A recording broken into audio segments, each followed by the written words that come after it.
Hello, public opinion aficionados, and welcome to Rasmussen Reports. We're going to take a look at the psychological operation that I think was perpetrated on the American public just this weekend.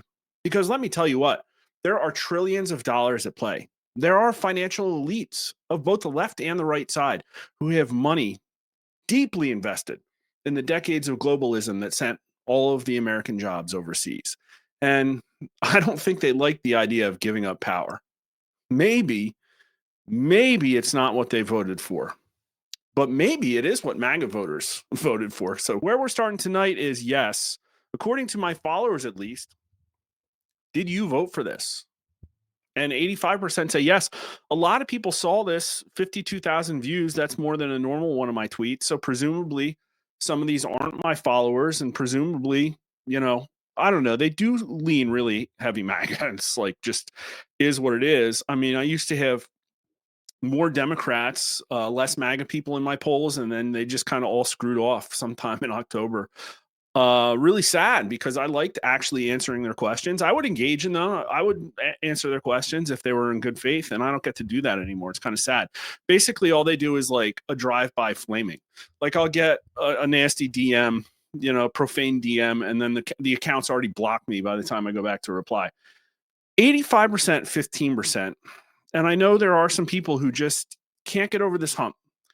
They were convinced to vote for Trump, and it was just, one straw too many. And I sympathize for those people, and I want to be very careful here because there is an aspect of age that people are touchy about. And a very small portion of the population has meaningful equity portfolios. Ultimately, what it comes down to, I've seen numbers that like less than 50% of people own less than 1% of the stocks. And so it really is an upper income, late in life, established individual complaint. I've seen a lot of sentiments where people are like, oh, no, that's fine. I get it. I don't like this, but I see the long game rebuilding the American economy from the bottom up. I get it. But others, it was just too much and they snapped. And I kind of get the type. I was lucky to have two good egg boomers as parents. My dad was a Rush Limbaugh listener. He also read basically every Tom Clancy novel like 3 times. And I think he would have probably been on the right side of this Ukraine war situation, probably. I think seeing the failure of trust in the institutions probably would have hit him pretty hard. But man, that guy thought Alan Greenspan was a genius. And back then it was like everybody was like stocks for the long run. Like that's just the way it was. But you know what?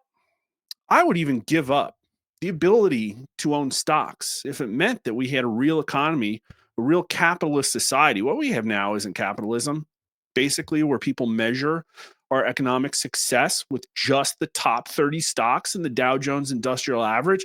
I was watching stocks closely today, and I was actually really impressed that the Dow Jones, at least early in the day, seemed to be taking it in the pants, but the Russell 2000 didn't. And that's cool because, in my opinion, that is a measure of increasing wealth equality, something that we should have more of. So, listen, I can't blab and keep up with chat as we go, but I'll definitely answer questions. So if you want to flame on me, bring it. I'll try and do my economic best. I have an MBA from a pretty good business school, but I can tell you it's not worth the paper it's printed on. We can talk about that. But here's where I want to start this thing.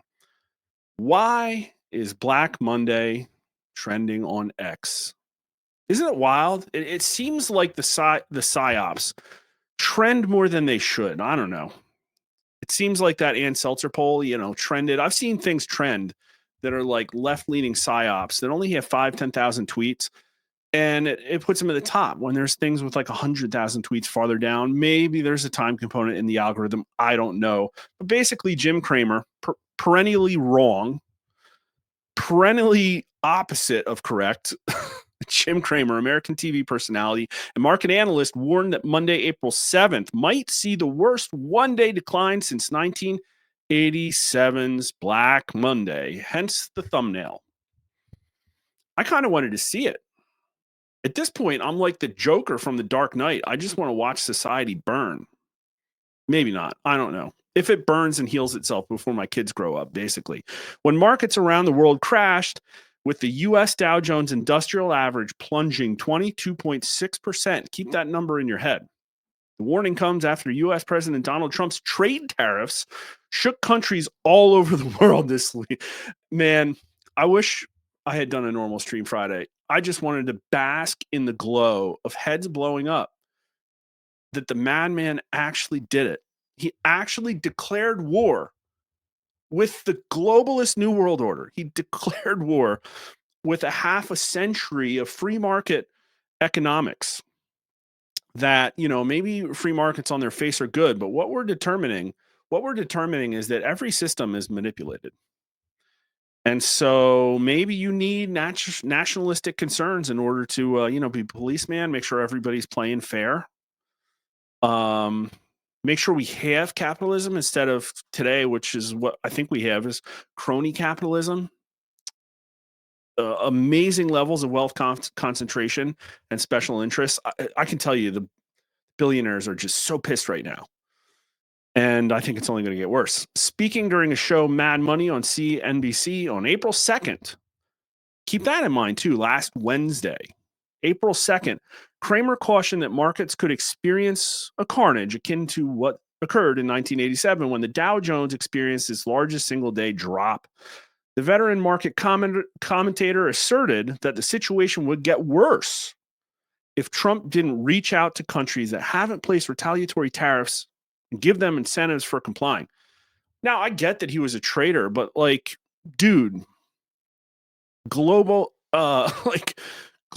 economic policy, that's not your expertise. You're a talking head on TV, dude. You can't tell the president what to do. He literally thinks that he knows what the market needs. It needs Trump out there reaching out to countries and begging them to play ball. I don't know. But Donald Trump's like, I'm not budging. I should have done this before. This is what people wanted. I've been talking about it for 40 years, and now you're going to get it. If the president doesn't try to reach out and reward these countries and companies that play by the rules, then the 1987 scenario, it's just so fake. And I think people probably also were reaching out to him, for special treatment, for favors, for exemptions. I'm sure Apple's probably screaming his ear off about how everything's going to implode. But I don't think he's going to budge. And what didn't happen is that the stock market did not drop 22.6%. In fact, what did we... Oh, man, it updated while I was talking. What did we lose? We lost 1%. This is the last 5 days. Last 2 days, last week were pretty rough. Whatever, 10%. Corrections happen. Big whoop. The market was overvalued. The market was pumped full of created dollars from the COVID crisis response, and people plowing all of that money, into every asset they could find. I don't think we have to get into price to earnings charts, but it was overvalued. Yeah, so what, right? And here we are. No Black Monday. But I'm interested in the aspect of emotional manipulation and psychological control techniques. Here's Google News, and I searched for the term Black Monday, and I actually limited it to not today, because today all the articles are oh, there wasn't a Black Monday. Imagine that. But look at this. Black Monday ahead, Economic Times, Wall Street Journal, Black Monday. I don't know, some of these Mint. Black Monday as markets crash, netizens cope. Orange Monday memes. The Hill, stock futures drop sharply. Jim Cramer warns of Black Monday. Notice the time. This article came out yesterday. That would be 3 days after Jim Cramer said that there was going to be a Black Monday. So the timing is incredible. Even New York Post piled on. Jim Cramer, Black Monday. It just keeps going. It's page after page of all these articles talking about black money. Investing.com. I don't know what the deal with Hindustan Times is. Do I have my VPN on? Daily Mail. CBS News. It just keeps going and going and going. And you know where I'm bringing it next? My second favorite public opinion tool, Google Trends. This is searches for Black Monday. So, like, this is when Jim Cramer talked about it. But this is this weekend. Like, what is that? Look at that. Like, organic search volume for the term Black Monday was through the roof yesterday. Not today. Yesterday. It was an op, man. People pushing out the Democrat talking points, using that Sunday morning news cycle to prime everybody that we're going to have this economic crash. I think they wanted it. I think they wanted to inflict economic pain, maybe as punishment, maybe to derail the Trump agenda. Look, this is absolutely wild. This is just today's search volume. And look at the heightened search volume all morning up until what happens at what is it, 8:30, 9 o'clock? When's the bell ring? When's the opening bell on the New York Stock Exchange? Is it? I think it's 9, right? Right there. And then everybody's not interested all of a sudden. No, there's no Black Monday. Like, this is incredible. I can't even. This is like, I mean, I had fun tweeting all day, like sarcastic comments about how mad all the billionaires were. And, but yeah, the leftists are in a state of confusion, a little bit of cognitive dissonance. They're not really sure what to focus on. And so they pulled up this old story that we could look at later. 7 GOP senators sign on to a bill to check Trump's trade authority. So they're going back to the tariffs. So this is back to like Monday's news because the latest op didn't work. They're not running with the Sunday news op. Man, can you imagine if we had a massive stock drop today? This would have been wall-to-wall articles of "I told you so," Orange Monday. Actually, let's look at that. First, I want to see. Let's look at the past 5 years for Black Monday. Man, this fake Black Monday didn't even get to like 4 Black Mondays ago. Let's just look at Orange Monday because I'm curious. Oh, big search volume. Where are we at? A new meme is born. We'll see how long till it fizzles out. Anyways, back to Reddit. I go to Reddit Politics, so you don't have to. And yeah, they're not talking about Black Monday. Nationwide anti-Trump protests planned for April 19th. Looking ahead, not behind. I don't think they've found what they wanted yet right now. Trump plans $92 million military parade. Seems like a nothing burger. That's what they're running with. This is 31,000 upvotes and the third highest political story in the biggest den of communists on the internet. Trump orders 4-mile military parade. So they're going after this parade. That's the news. That's the news on this Orange Monday. House Republicans to introduce bill to, there's that thing again. Stock market plunge dubbed Orange Monday as Trump tariffs spark panic. So they did it. They actually ran that story once and whatever, 4,000 people upvoted it. Not a lot of pickup. Trump voters suddenly shocked at how badly he screwed them.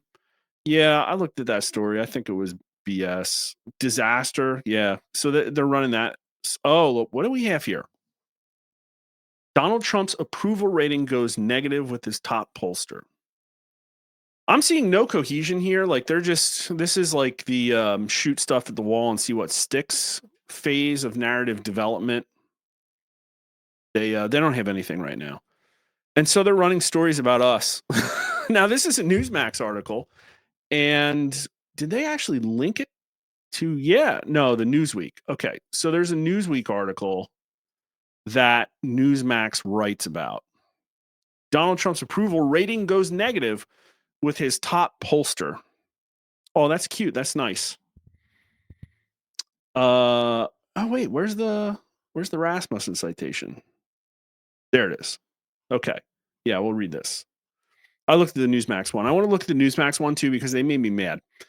President Donald Trump's approval rating has turned negative in a new poll conducted by his campaign pollster Tony Fabrizio for the Wall Street Journal.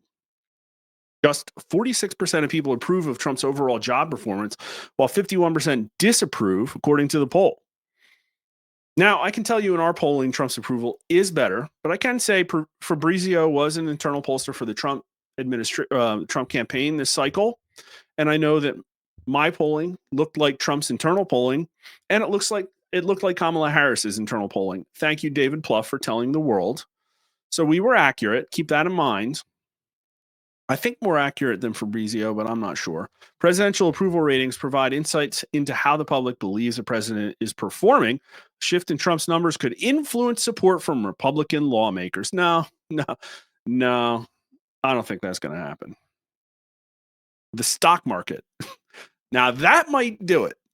The approval rating, they've been putting out a fake Trump approval plunge for weeks now on the back of that Quinnipiac poll. Then they had Atlas Intel with a -5 last week.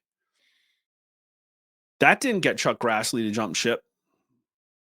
All it took was a little bit of financial friction is probably the best word for it. And Chuck Grassley's out. That's it. Him and 6 others. The poll for the Journal was conducted, blah, blah, blah. 15,000 registered voters. That's a typo. The poll, which was conducted after Trump imposed some tariffs, but before announcing sweeping tariffs on nearly all U.S. trading partners on Wednesday, found that 54% of people oppose Trump's tariffs on imports, while 42% support them. Well, I've polled that question, and I got 33 for, 33 against, and then the rest not sure, whatever. It doesn't make, what was it? It was, should Trump do it? Shouldn't Trump not do it? Won't make a difference, I think was the third response, and then not sure. It was like 33 to 33. People are split. They don't know. But here's where it talks about Rasmussen. On Friday, his approval rating turned negative for the first time during his second term with Rasmussen, which is generally considered a Republican-leaning pollster. No, I lean left in all my state polling, and I was pretty much spot on in a national popular vote. I think I was dead on. Again, I've said this many times, except for California's extra voting. But this isn't quite slander yet, but I mean, this is reflexive. And I can tell you that they're following me closely because they knew this immediately. Where did they link this from? Another Newsweek article covering specifically Rasmussen. But come on, Newsmax. Rasmussen poll, Trump's approval rating takes a dip. President Trump's approval rating has entered negative territory in a poll conducted by right-leaning Rasmussen reports. Literally written by Sandy Fitzgerald at Newsmax. Really sad. But what are they talking about? They're talking about a 48% approval now, down to net -3. It is what it is. 51% disapprove. Probably hiccup. Right track down a point to 44% from 45%, and strongly disapprove above 40. Strongly approve down to almost 30. Index is -10. Whatever.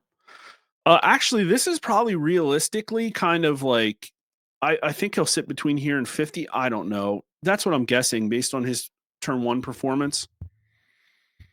I mean, it's like he's blowing up the stock market. He's declaring trade wars with the entire world, literally the world. What do you expect? GOP approval rating 74%. Yeah. 69% of Republican voters think the country's still on the right track. Even 23% of Democrats. Democrat approval ratings approaching 20 now. That was probably all response bias. And he's only underwater 4 points among independents. So whatever. It's a non-story. This isn't a plunge. This is where I would expect him to be after probably the first 3 weeks of his honeymoon were off with how much they bombard Donald Trump with lies and crap. But whatever.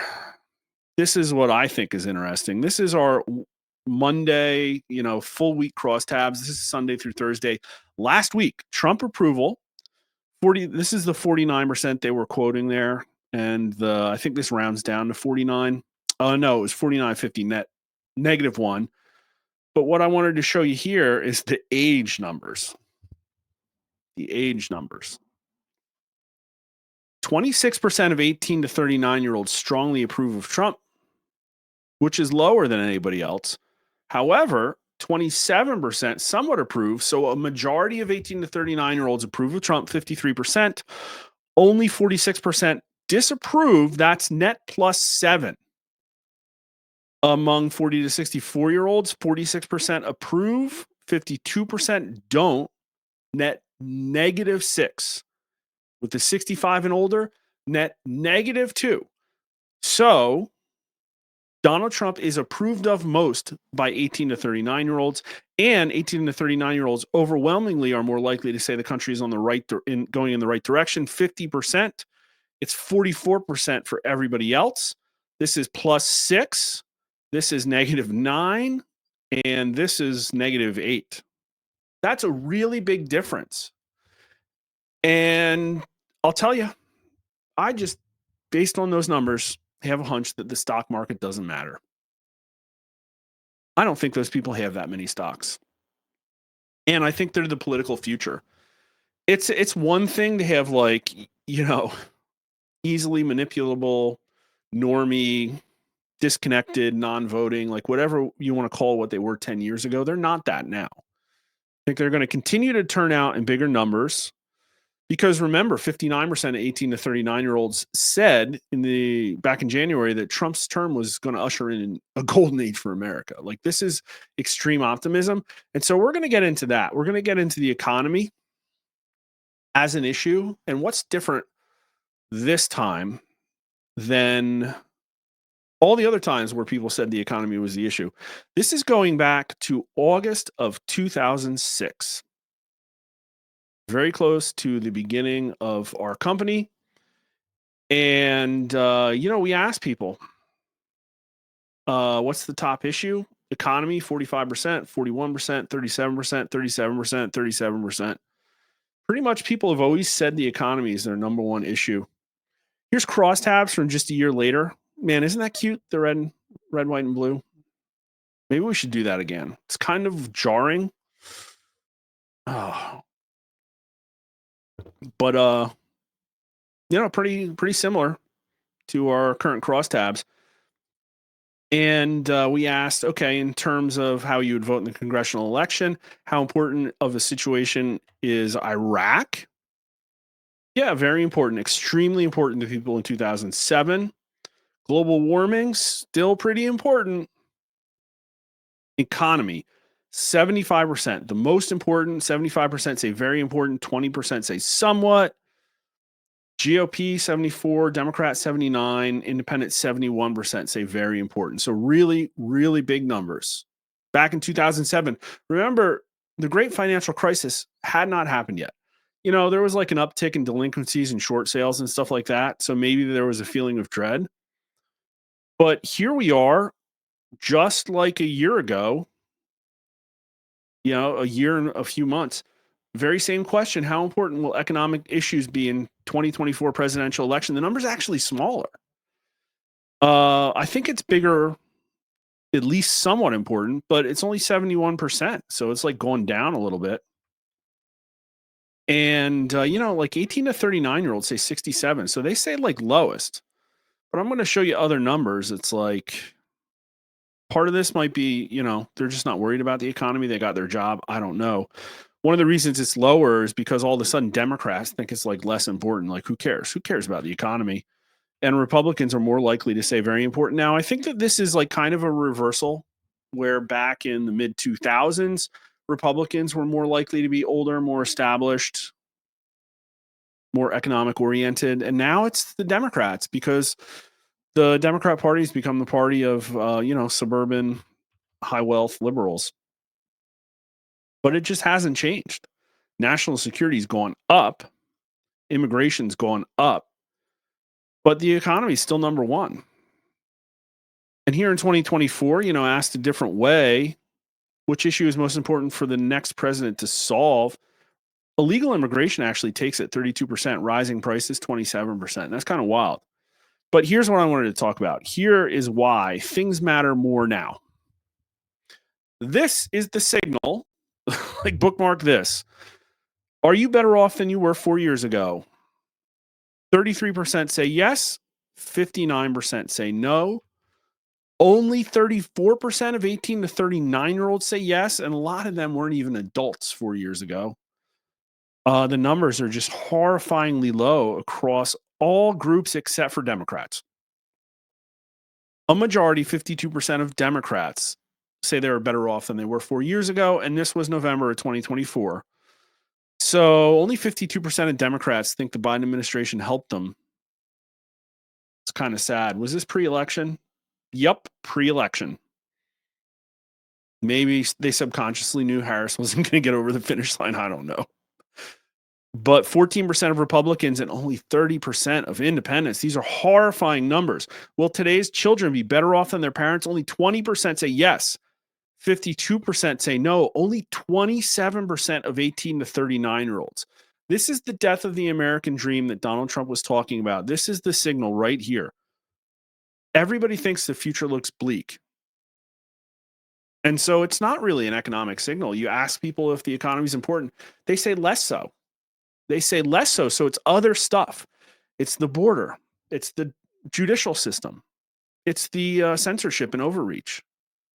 That's what, look at, I mean, this really underscores it. Back to 2007.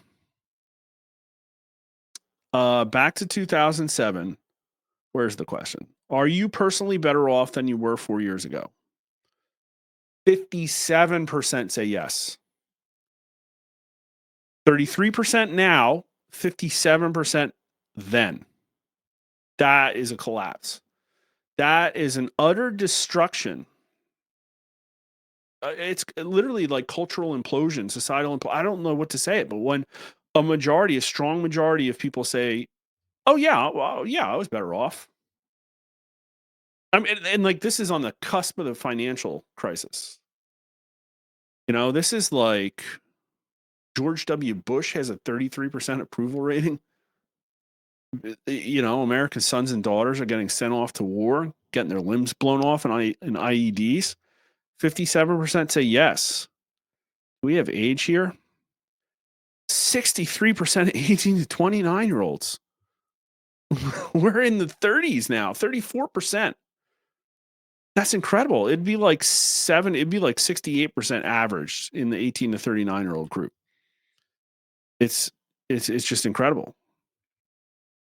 This is what like ubiquitous Democrat rule did, because Obama got in just a few months later, right? No, like a year and a half later, Obama got in. He had 8 years, did a lot of tinkering on the government, had 8 years. Trump came in, he wasn't really in power. And then they had Biden. And now, like literally nobody thinks that they're better off than they were 4 years ago. Nobody thinks there's a bright future for the children. It's really incredible. Even this is one of the things that Biden did. Like you ask somebody, well, is it the economy? Is it the economy? Well, no, it's rising food prices have caused you to change your eating habits. A majority of Americans say yes, 55% to 39%. 18 to 39-year-olds, almost 60% of them, 58% say, oh yeah, I'm eating ramen now. I'm like men under 40, 63%. Absolutely horrifying. And the numbers are dragged down by Democrats, but 62% of Republicans, 56% of independents. A year from now, will the amount you spend like groceries be higher or lower, about the same, 64% higher? Are you paying more for groceries now than you were a year ago? 87% say yes. The inflation, the border, they were the big ones. It's a job thing. It's all of this, but it's a little bit more as well. Is America becoming a police state? It's things like this that we asked about that nobody else did. I've got a million of these. I could do a 3-hour stream and just click through all the polls we asked in the last 4 years. And the theme is like governance by the unelected deep state, as like with the figurehead of a Democrat puppet at the top, destroyed America. Like people don't want it. People don't want this. A police state is a tyrannical government that engages in mass surveillance, censorship, ideological indoctrination, and targeting of political opponents. How concerned are you that America is becoming a police state?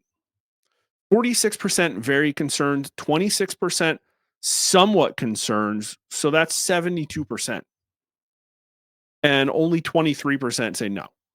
Only 9% are not at all concerned. No.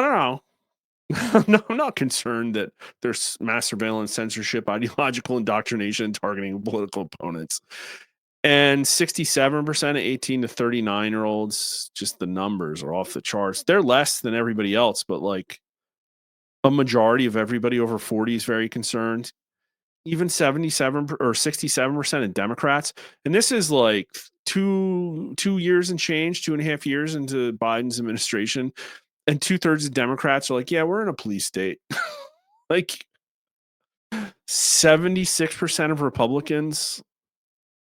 Do you agree or disagree with this statement? The FBI is a danger to freedom and security of law-abiding citizens. 50% say yes.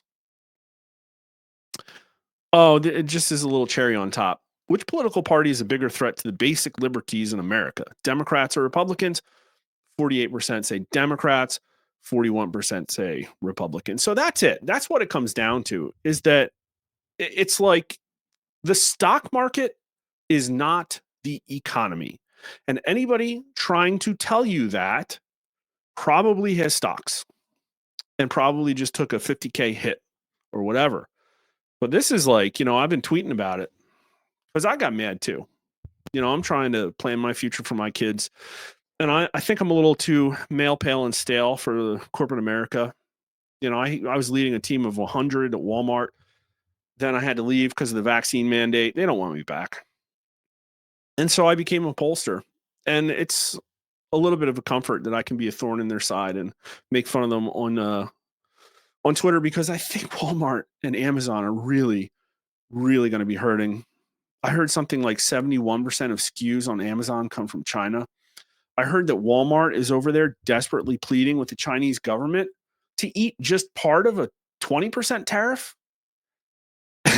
And Trump just socked them with another 50% today. I think China is getting pretty close to 100% reciprocal tariff. Walmart does not work in that environment. It literally does not work. Maybe their grocery business will still be fine, but I just don't know. Like the entire industry of Walmart, big box, and every single dollar store on earth, it becomes untenable. The price will have to double, and it's crazy.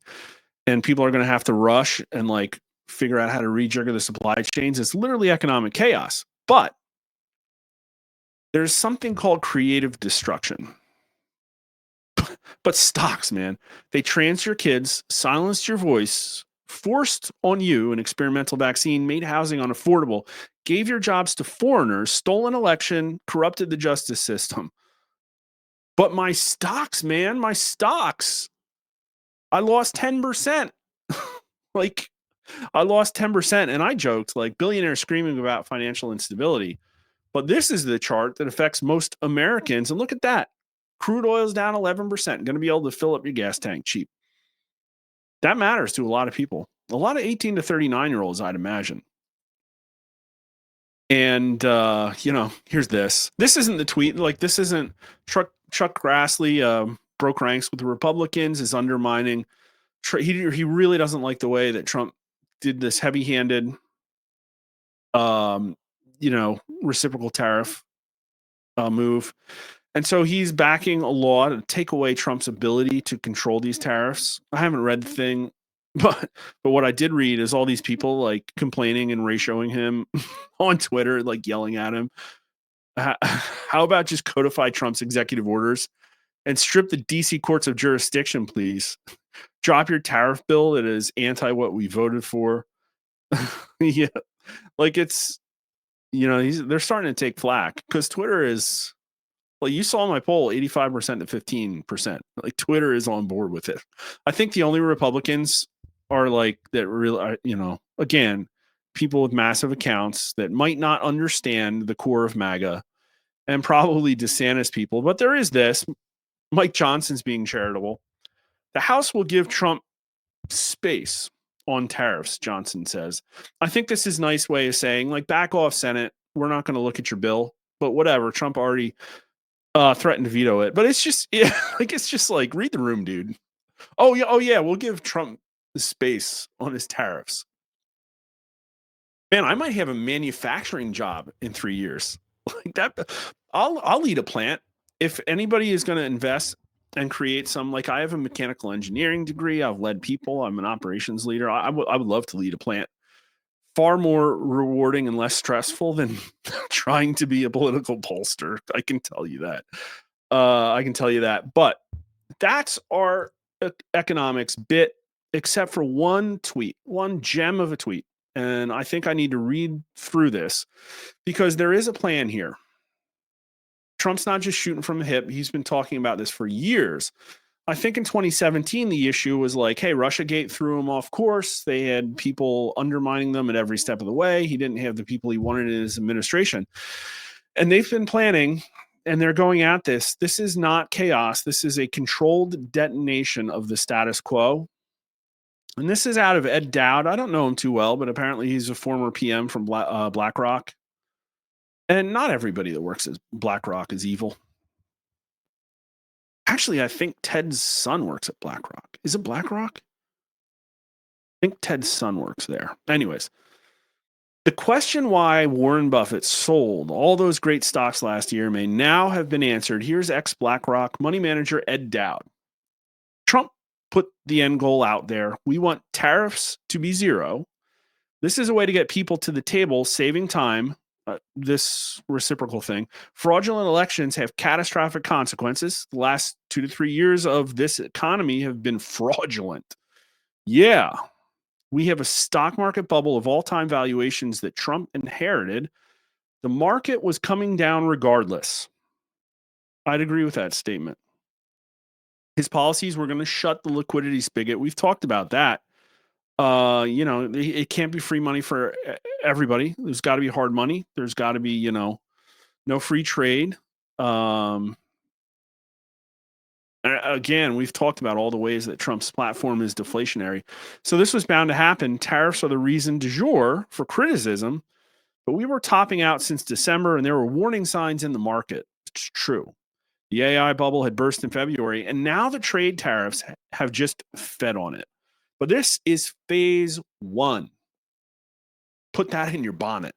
Phase one. The stock market bubble bursting. If I'm a betting man, we're getting close to some kind of washout low. Yeah, we did, I think. I think we did. Maybe a massive recovery as more and more countries come to the table. So this is phase one. We'll have a relief rally, but then we're going to have to deal with the housing crisis caused by illegal aliens that price a lot of people out of the market. We're going to have a housing correction and a housing recession. I looked because everybody talks so much about food prices. And I was just interested. I asked Grok like 60, 70 years ago, what percent of income did your average American spend on food? And the answer was, I think 17%. And I said, oh, that's interesting. Well, what is it now? And Grok came up with an answer that's like about 10%, give or take. It depends on the year.